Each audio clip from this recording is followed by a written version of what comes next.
जा रही हूँ भारत की अजीम शख्सियत जिनको पूरा भारत उनकी बकवास की वजह से जाना। तो आज आपकी मुलाकात कराती हूँ कमबख्तुद्दीन न्यूसेंसी साहब से। हाँ, तो कमबख्तुद्दीन साहब ये बताइए, हाल ही में जो इतनी सनसनीखेज हत्या हुई है माफिया अतीक अहमद की, उसके बारे में आप क्या कहेंगे? मोहतरमा, वो माफिया नहीं थे, एक्स मेंबर ऑफ पार्लियामेंट थे।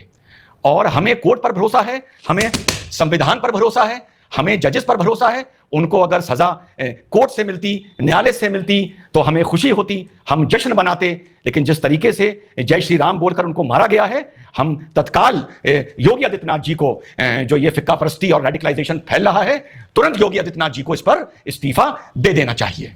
तो कमबख्तुद्दीन साहब, आप मानते हैं कि ये जो हत्या हुई है ये गलत थी, ये उन्हें न्यायालय से सजा मिलनी चाहिए थी, ठीक है, पर उनके बेटे असद, अतीक के बेटे असद जो कि भगोड़ा था, भाग गया था, उसका इनकाउंटर हुआ, वो क्या सही था या गलत था? देखिए, वो भी गलत था। अगर पुलिस कस्टडी में मारना गलत था तो असद, उस नौजवान को, उस बेरोजगार नौजवान को, उस हैरान परेशान नौजवान को भी मारना इस तरीके से इनकाउंटर में गलत था। रमजान का महीना था, रमजान के महीने में असद पुलिस वालों पर गोली चला ही नहीं सकता था। रमजान का महीना और ऊपर से असद एक मुसलमान। हम सिर्फ और सिर्फ संविधान पर भरोसा करते हैं और संविधान पर भरोसा करने की वजह से हम पुलिस पर कभी भी गोली नहीं चला सकते। वो भी गलत था, उसको भी पकड़कर मारा गया है। पर कमबख्तुद्दीन साहब, पूरी दुनिया ने उसको कैमरे पर गोली चलाते हुए देखा है। आप अजीब गोदी मीडिया के लोग हैं। उसने क्या गोली पुलिस पर चलाई थी?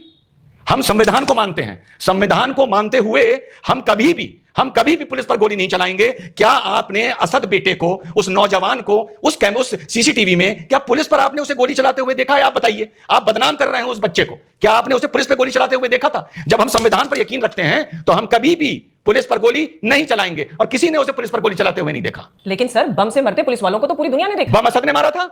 बम असद ने नहीं मारा था। आप मुझसे ये पूछने आई थी, आपने बताया था कि अतीक और असद पर आप मेरा इंटरव्यू करेंगी।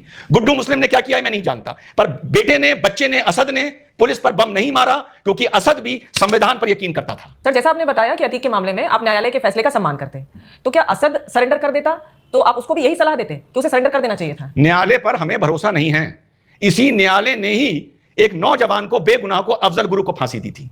तो चाहे पुलिस कस्टडी में कोई मरे, चाहे जंगल में एनकाउंटर में कोई मरे, और चाहे न्यायालय अफजल गुरु को फांसी दे, अफजल हम शर्मिंदा हैं, उसके कातिल अभी तक जिंदा हैं। किसी को भी नहीं मरना चाहिए। हमें न्यायालय पर पूरा भरोसा है, पर वो तब तक है जब तक न्यायालय में हम जाएं और न्यायालय हमें रिलीफ दे दे और हमारी बात मान ले। अगर न्यायालय हमारी बात नहीं मानता तो हमें न्यायालय पर भरोसा नहीं है। अतीक के मामले में हम ये कहेंगे कि हमें न्यायालय पर भरोसा था, सजा न्यायालय को देनी चाहिए थी। असद के मामले में हम ये कहेंगे कि जंगल में भी इनकाउंटर नहीं होने चाहिए, और अफजल गुरु के मामले में आप गोदी मीडिया से हम यही कहेंगे कि न्यायालय को किसी को भी फांसी नहीं देनी चाहिए। कुल मिलाकर न्यायालय वो करे जो हम चाहते हैं, जैसा कि संविधान कहता है। भारत सेक्युलर मुल्क है, न्यायालय को हमारे हिसाब से चलना पड़ेगा।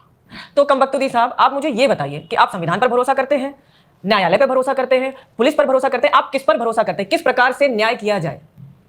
It's a matter of our choice.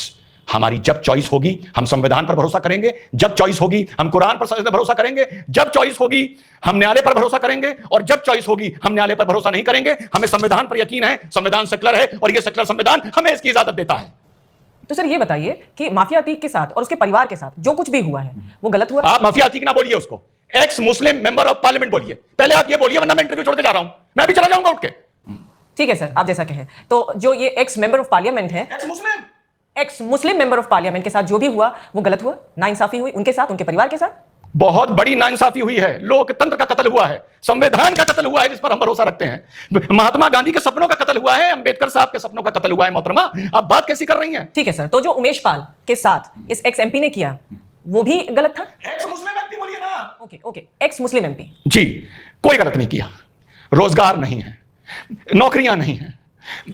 Asad के पास नौकरी नहीं थी, 4 इंटरव्यू से रिजेक्ट हुआ था, हैरान था, परेशान था, पेट्रोल की कीमतों से परेशान था, शाइस्ता बहन गैस की कीमतों से परेशान थी। एक नौजवान और क्या करेगा? हथियार नहीं उठाएगा तो क्या करेगा? माफिया नहीं बनेगा तो क्या करेगा? उसके पास अगर रोजगार होता, अगर वो कहीं सरकारी नौकरी में होता, तो वो मासूम बच्चा ऐसा कभी ना करता। इसमें मोदी को भी इस्तीफा देना चाहिए और योगी को भी इस्तीफा देना चाहिए कि युवा इतना परेशान है कि वो हथियार उठा रहा है। इसमें भारत के पूरे सिस्टम की गलती है, असद की गलती नहीं है। वो तो नादान था, नौकरी नहीं थी, क्या करता? तो कुल मिलाकर एक्स एमपी के साथ जो हुआ है, एक्स मुस्लिम एमपी के साथ जो हुआ है, आप चाहते हैं कि प्रधानमंत्री मोदी जी और उत्तर प्रदेश के मुख्यमंत्री योगी जी उस पर इस्तीफा दें? जी, और जय श्री राम पर रोक लगे। मारते हुए जय श्री राम बोला गया है। जय श्री राम पर रोक लगनी चाहिए इस देश में। इस देश में जय श्री राम बोलने का अधिकार अब किसी को नहीं होना चाहिए। एक आखिरी सवाल सर, अपराध करने से पहले कई बार अल्लाह अकबर बोला गया है, सरतन